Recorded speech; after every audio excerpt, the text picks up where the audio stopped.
தாய்ப்பாசம், மொழிப்பாசம், இனப்பாசம், இனப்பற்று, தேசப்பற்று இதெல்லாம் பொதுவாகவே இந்த கடகராசிக்காரர்களிடம் அதிகமாக காணப்படும். கடுமையான உழைப்பாளிகள், மறைமுகமான அறிவாளிகள் அப்படிங்கிற மாதிரியும் நாம் இவர்களை எடுத்துக்கொள்ளலாம். இரவில் அதிகமாக உழைக்கக்கூடிய நபர்கள் முதன்மை இடத்துக்கு வர வேண்டும் அப்படிங்கிற துடிப்பு பொதுவாகவே இவர்களிடம் அதிகமாக காணப்படும். இந்த கடகராசியில இவர்களை பொதுவாக ரொம்பவும் ஸ்ட்ராங்காகவும் ஓரளவுக்கு டேக் கேர் ஃபார் அதர்ஸ் அப்படிங்கிற மாதிரி நிறைய நபர்களை நாம் காண முடியும்.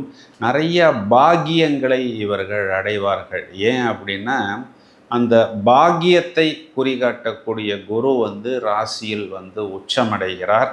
இது இவர்களுக்கு நிறைய இடங்களில் பார்த்தோம்னா திடீர் யோகத்தை ஏற்படுத்தி கொடுக்கிறது. இதிலும் கூட பார்த்தோம்னா கொஞ்சம் ஸ்லிப்பானாலும் இந்த குருவே இவர்களுக்கு கடனையும் ஏற்படுத்தி விடுகிறார். என இவர் 6ஆம் வீட்டுக்கும் அதிபதியாக ராசியில் உச்சமடைகிறார். அப்போது கூடுதல் கவனம் பொதுவாகவே கடன் சம்பந்தப்பட்ட விஷயத்துக்கு இவர்கள் எடுத்துக்கொள்ள வேண்டும். இப்போ ராசியில் இவர்களுக்கு செவ்வாய்ங்கிற கிரகம் நீசமடைகிறது.